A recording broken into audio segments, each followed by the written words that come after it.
Assalamualaikum warahmatullahi wabarakatuh. Pemirsa, senang sekali saya Vini Auleni bisa kembali menyapa pemirsa semuanya dan juga netizen dalam acara Netizen Bertanya Ustadz Menjawab. Dan kali ini kita ditemani oleh Ustadz Nasrullah atau biasa disapa dengan Ustadz Nas. Dan langsung saja kita sapa ya. Assalamualaikum Ustadz. Waalaikumsalam warahmatullahi wabarakatuh, Mbak Vini. Ya, apa kabar Ustadz? Alhamdulillah baik, Mbak Vini bagaimana? Alhamdulillah baik juga Ustadz. Alhamdulillah. Ya. Senang sekali ya kita hari ini bisa kembali menyapa pemirsa dan juga netizen. Dan dalam tema kita kali ini kita akan membahas mengenai berani berkurban itu keren. Baik. Gitu Ustadz. Karena berbicara tentang berkurban ini kadang-kadang ini kita memang harus memberanikan diri Ustadz ya. Kalau kita mampu gitu untuk berkurban. Karena kadang mungkin ada sebagian orang yang masih merasa nggak terlalu mementingkan untuk berkurban gitu, walaupun sebenarnya mereka mampu. Jadi dan yang disayangkan itu kalau mereka itu bahkan lebih mementingkan gaya hidup. Misalnya handphonenya bagus nih, handphonenya mereka handphone ternama gitu, tapi untuk kurban nanti aja, atau kemarin kan udah kurban gitu. Padahal kalaupun kemarin tahun lalu udah kurban, tahun ini mampu, sebaiknya kan kita berkurban ya Ustadz ya. Betul. Ya, nah itu makanya kita akan membahas tema kita kali ini, berani berkurban itu keren, karena memang keren ya Ustadz ya. Memang keren. Sekeren pahalanya Ustadz ya. Kalau ikhlas ya. Kalau ikhlas ya.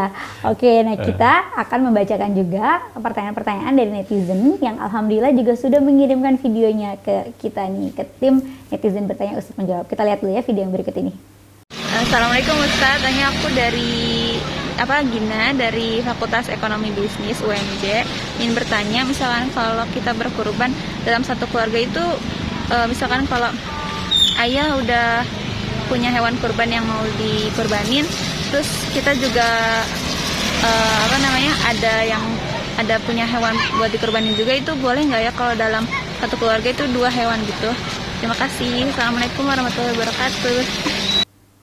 Ya, itu tadi pertanyaan dari Gina, netizen yang merupakan mahasiswi dari UMJ nih Ustadz nih, Universitas Muhammadiyah Jakarta. Ini luar biasa sekali ya Gina, bahkan tadi dia bertanya, gimana nih Ustadz kalau dalam satu keluarga, misalnya justru ada dua orang nih yang kurban. Jadi misalnya tadi atas nama orang tuanya, dan dia juga mungkin mau untuk kurban gitu kan, mungkin ada kelapangan rezeki, mampu dan mau kurban gitu. Jadi ada dua orang gitu. Ini gimana Ustadz? Baik, bismillahirrahmanirrahim. Terima kasih atas pertanyaannya Mbak Gina ya. Oke, pertanyaannya baik sekali. Tentu pertama-tama kita harus melihat terlebih dahulu sebenarnya katakanlah sunnah atau beban atau perintah untuk berkurban itu sebenarnya lebih ditujukan sebagai pertama hukumnya adalah sunnah muakkadah. Kebanyakan mayoritas ulama menyatakan bahwa hukum berkurban itu sunnah muakkadah, artinya di bawah level dari wajib gitu. Jadi kurban misalkan jika dibandingkan dengan haji, maka tentu saja hukumnya lebih mengikat dan lebih membebankan haji, dan haji pun masih ada syaratnya, yaitu istitoah, yaitu kelapangan, baik itu materi kemudian juga fisik misalkan. Nah, kurban jelas levelnya di bawah haji, yaitu sunnah muakkadah, jadi sunnah yang memang sangat dianjurkan dan ditujukan untuk individu, bukan untuk kelompok atau perwakilan, bukan fardu kifayah misalkan, karena ada beberapa macam jenis kewajiban, ada yang fardu ain, ada yang fardu kifayah. Ini untuk yang wajib, apalagi yang sunnahnya, karena tidak ada sunnah yang sunnah kifayah gitu. Jika orang satu melakukan, maka orang yang lain sudah terwakili gitu kan.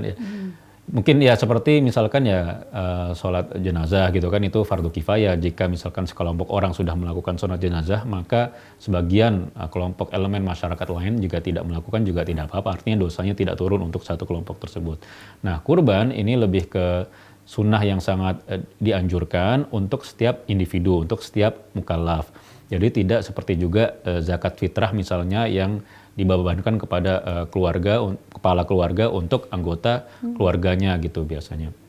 Nah, karenanya maka tidaklah masalah jika misalkan satu keluarga yang melakukan kurban itu lebih dari satu gitu kan. Walaupun memang ada hadis Nabi sendiri ketika berkurban menyatakan bahwa ya Allah, terimalah kurbanku untuk diriku sendiri, untuk alu Muhammad, untuk keluarga Muhammad, dan bahkan untuk umat Muhammad begitu.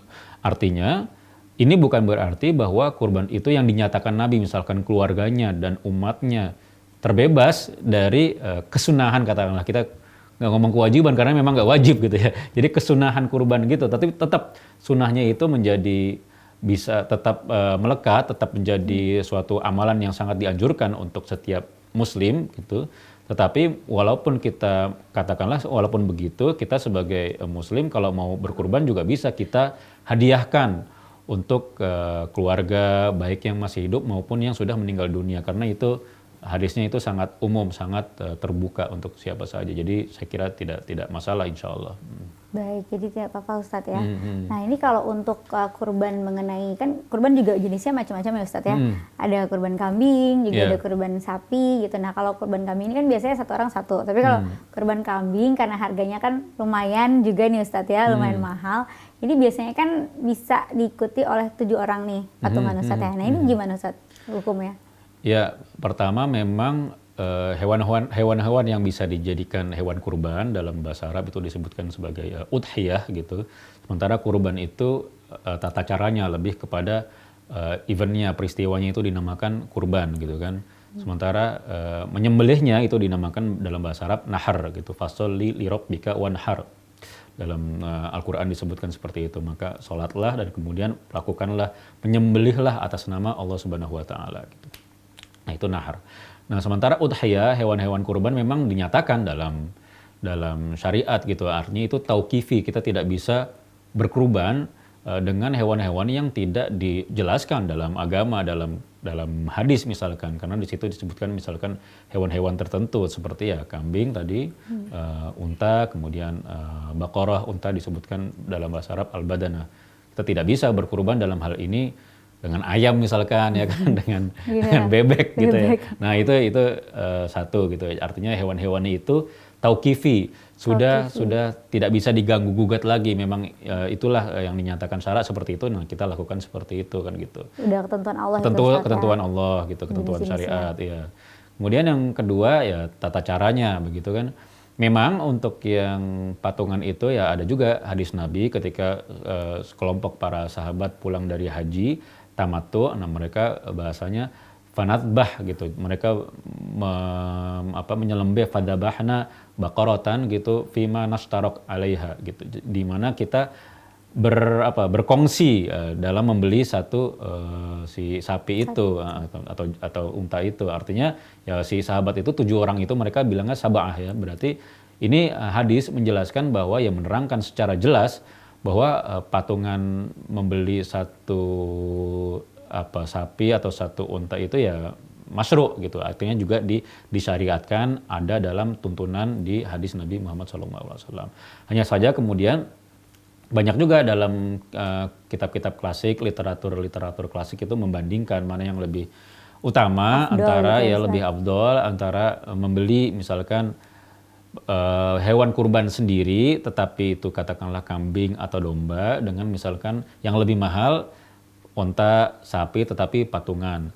Nah itu banyak yang mengatakan yang misalkan kambing lebih utama, kemudian ada yang bilang sapi lebih utama, yang pada akhirnya bermuara pada kemaslahatan umat gitu, orang sekitar gitu loh. Bisa dilihat dari misalkan selera orang lebih banyak suka yang mana gitu kan. Kemudian gizinya lebih banyak yang mana gitu kan. Sekarang kita timbang-timbang aja secara saintifik yang gizi kambing sama gizi sapi banyakan mana gitu ya. Saya tidak menjelaskan di sini, tetapi para saudara penanya bisa melihat sendiri yang lebih oke untuk kesehatan itu yang mana, yang toyib gitu loh. Walaupun kambing juga sebenarnya toyib saja buat orang yang tidak punya masalah kesehatan apa-apa, misalkan kan yang orang segar bugar muda gitu kan makan kambing ya oke gitu ya.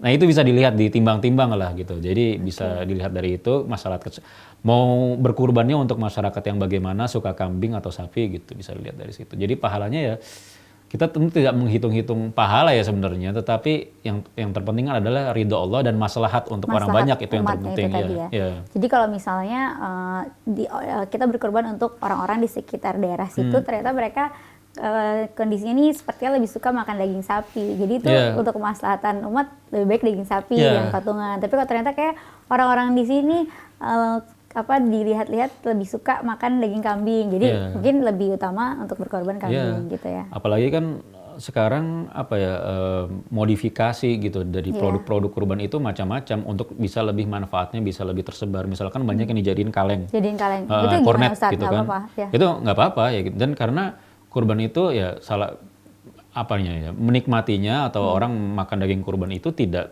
tertentu gitu, tidak dalam waktu tertentu kapan saja, tetapi nyembelihnya tertentu yang hari tasyrik itu 3 hari pertama waktu menyembelihnya ya. Tetapi menikmatinya bisa kapanpun. Dan itu lebih berguna misalkan stok logistik untuk bencana daerah pedalaman bencana karena lebih simpel. Nah, dalam hal ini daging kambing atau daging sapi ini lebih awet misalkan.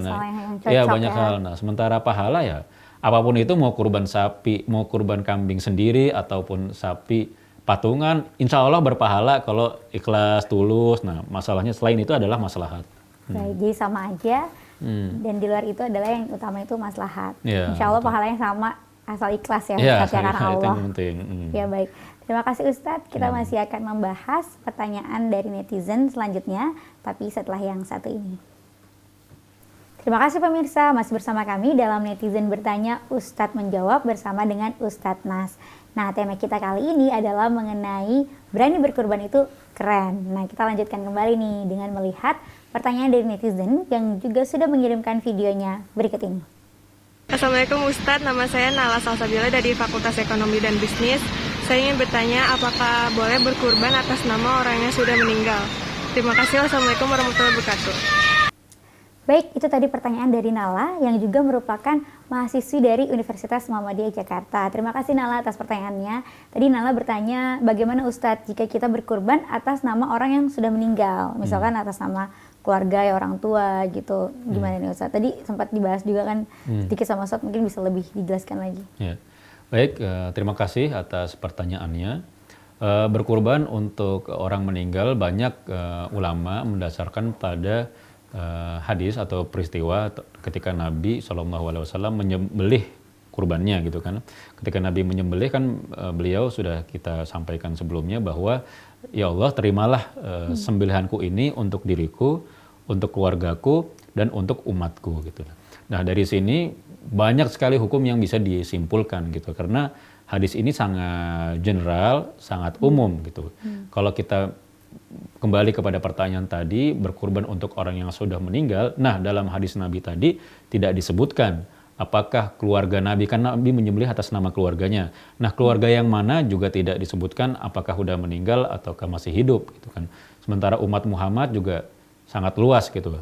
Nah, dari sini bisa ditarik kesimpulan bahwa berkurban atas nama orang yang telah meninggal dunia juga bisa dilakukan. Sebagaimana misalnya yang ada hadisnya terang untuk orang yang sudah meninggal adalah haji misalnya ya.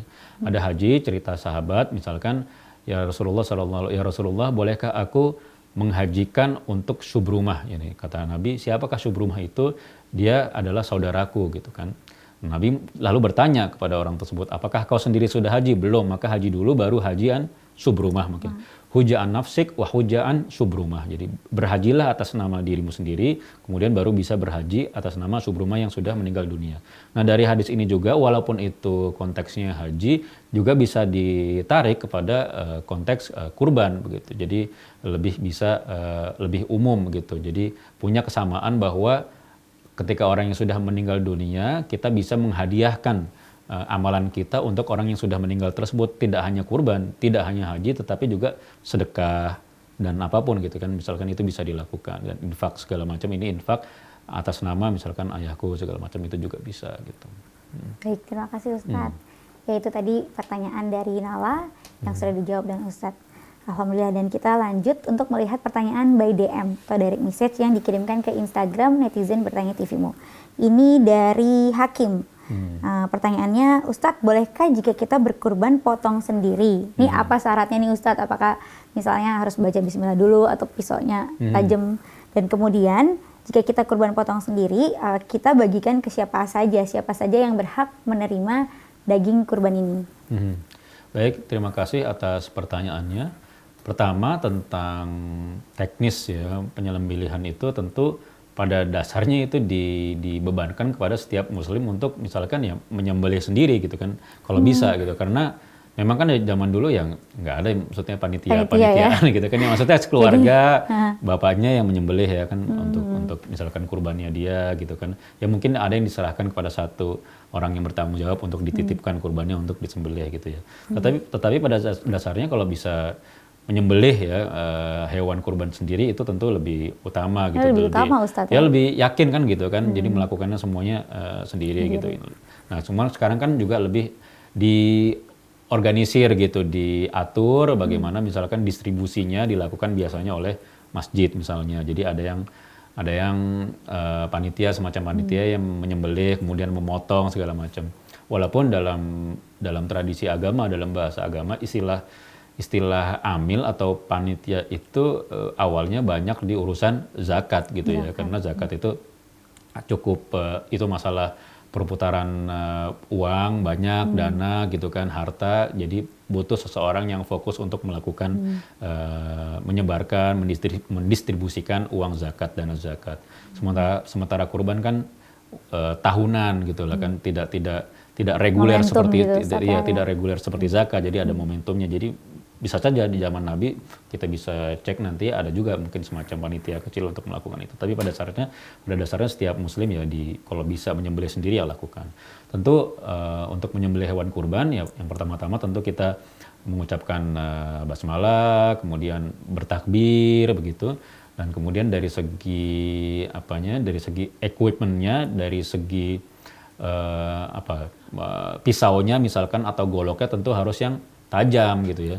Dan ini ya lebih kepada bagaimana kita kepada hewan gitu, hewan ini kan ibaratnya ya simbol bagaimana peristiwa disembelihnya Nabi Ismail. Dalam riwayat ada Nabi Ishak gitu, bukan Nabi Ismail tapi Nabi Ishak yang disembelih gitu, oleh Nabi Ibrahim. Nah, kemudian tentu hewan sebagai juga makhluk hidup, dan Muslim itu atau Islam itu adalah rahmatan lil alamin, jadi rahmat untuk setiap semesta termasuk hewan, maka sudah sesuai tuntunan agar memilih pisau yang tajam agar meninggalnya itu cepat gitu kan, meninggalnya cepat, jadi tidak terlalu lama, tidak merasa kesakitan, karena kalau langsung sekali kalau cepat itu kan tidak terasa gitu, langsung mungkin ada sedikit sisa-sisa darahnya yang muncat-muncat sehingga dia agak ada reaksi sedikit gitu. Nah itu dari segi equipmentnya, dari segi pisaunya misalkan. Kemudian dari segi tata caranya ada yang namanya nahar, itu misalkan dari atas leher ini, ada yang dabah itu dari bawah gini, dari kerongkongan gitu. Nah itu ada beberapa. Nah karena memang tadi tidak semua orang punya skill ya untuk menyembelih sendiri, maka bisa juga diserahkan, dititipkan kepada panitia yang ada. Itu soal tata cara. Yang kedua soal distribusinya ya. Untuk distribusi kurban sebenarnya lebih kepada bagaimana umat Islam itu bisa merayakan gitu, bisa menikmati daging dalam upaya mendekatkan diri kepada Allah Subhanahu wa taala gitu kan. Tetapi ini juga menjadi ada aspek ya sosial ya dari kurban itu, karena tidak semua orang punya kesempatan untuk makan daging misalkan ya, terutama ya daging sapi, daging kambing gitu kan. Nah ini tentu bagaimana Islam itu mengajarkan bahwa ya bagaimana membuat orang senang, membuat orang bahagia, walaupun sekedar makan kambing gitu kan, sekedar makan sapi itu buat sebagian orang itu bahagia karena nggak setiap hari gitu. Kita juga yang katakanlah kelas menengah, yang pekerja gitu tidak makan daging atau sapi atau kambing setiap hari gitu kan. Iya, benar, Nah ini jadi kan ada dua hari raya besar dalam Islam, Idul Fitri dan Idul Adha. Nah ini bagian dari perayaan itu gitu. Maka merayakan selain dua hari raya ini untuk sebagian kalangan kan jadinya haram gitu, tidak ada tuntunannya dalam Islam, karena hari raya besarnya adalah ya ini. Nah memakan daging kurban adalah bagian dari perayaan tersebut, baik yang mampu ataupun tidak mampu. Tetapi ada baiknya juga dikasih kalau misalkan yang mampu kalau misalkan dalam satu wilayah gitu kan yang daging kurbannya sedikit sementara warganya banyak, ya kalau yang mampu ya nggak apa-apa, dikasih aja. Kita biasanya dapat jatah juga kan, itu rata itu dari masjid itu ngasih per rumah misalkan, setiap orang mampu nggak mampu ya dikasih juga. Kalau kita merasa kita nggak butuh, masih ada yang belum menikmati ya kita bisa kasih, itu ini aja maslahat juga kembalinya. Jadi boleh ke kerabat, ke saudara. Boleh, boleh. Ya, apalagi kalau kurban sendiri kan itu ketahuan kita berkurban itu. Kalau kita nyembelih sendiri, nah tetangga kan tahu gitu kan. Ya adabnya adalah tentu tetangga yang orang pertama yang juga mendapat kurban, walaupun tetangganya kaya gitu kan. Kita kasih dulu, kalau tetangganya merasa nggak butuh, masih ada yang membutuhkan, nah tetangganya nanti kan udah jadi hak dia gitu dagingnya. Dia bisa terserah dia. Itu namanya ihsan kan, kebaikan yang lebih gitu. Baik, baik, terima kasih Ustadz atas jawabannya. Ini menarik sekali dan kita masih akan membahas pertanyaan dari netizen lagi pemirsa, tapi sabar ya. Kita akan lanjutkan setelah jeda berikut ini. Pemirsa, kembali bersama kami dalam Netizen Bertanya, Ustadz Menjawab bersama dengan Ustadz Nas. Kali ini kita membahas mengenai berani berkurban itu keren. Nah, untuk itu langsung aja nih kita simak video yang berikut ini, pertanyaan dari netizen. Assalamualaikum warahmatullahi wabarakatuh. Perkenalkan, nama saya Alfian Sabila dari Universitas Muhammadiyah Jakarta, Pendidikan Bahasa dan Sastra Indonesia. Izin bertanya Pak Ustadz, jika kita kan ingin berkurban ya di bulan-bulan besok, itu tuh kita ingin membeli hewan kurban, tetapi kita masih bayarnya itu kayak nyicil-nyicil gitu. Kita udah beli sapinya nih, seumpamanya kita membeli sapi. Nah, sapinya itu udah kita kurban, tapi kita masih mempunyai utang yang belum dilunasi sapinya itu. Nah, hukumnya itu bagaimana Pak Ustaz? Terima kasih. Baik, itu tadi pertanyaan dari Alfiani yang juga merupakan mahasiswi ini di UMJ. Ini menarik sekali pertanyaan Ustadz ya. Jadi tadi Alfiani bertanya, Ustadz kalau kita kurban tapi masih hutang nih atau nyicil, tapi mungkin nyicilnya deketan dengan momen saat penyembelihan gitu kan. Jadi jatuhnya hutang. Ini gimana Ustadz? Baik, terima kasih atas pertanyaannya. Ya, kita kembali kepada hukum berkurban itu sendiri kan.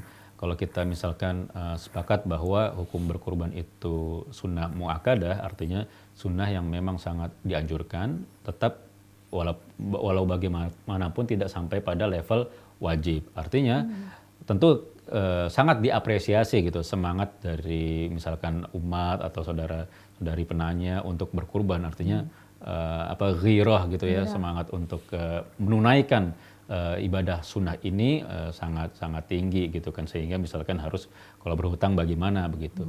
Tetapi justru karena syariat menetapkan bahwa ini sunnah, kita punya kesempatan bahwa kita punya kelapangan itu atau tidak gitu, kelapangan rezeki itu atau tidak gitu.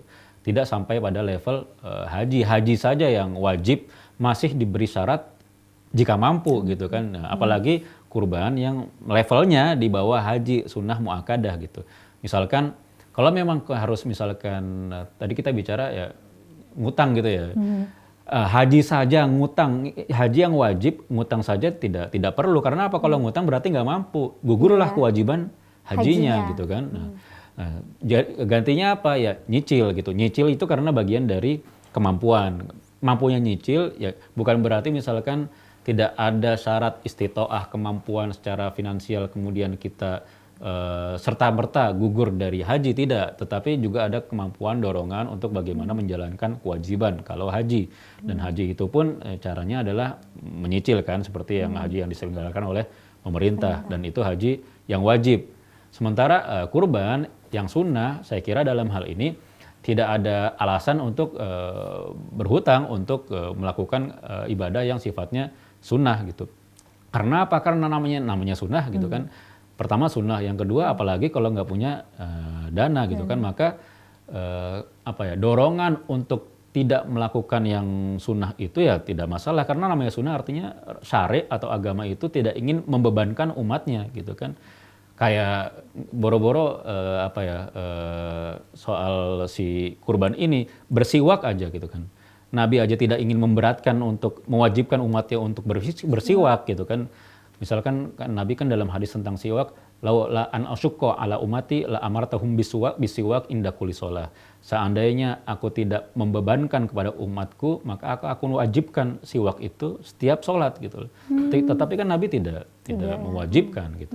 Termasuk juga misalkan sholat witir gitu. Sholat witir juga tidak diwajibkan. Karena apa? Karena nanti misalkan bukan sholat witir, Ramadan gitu, sholat tarawih bulan Ramadan gitu kan, Nabi hanya keluar misalkan 3 hari ke masjid, sementara yang lainnya tidak. Karena apa? Takut umatnya merasa itu wajib, beban gitu.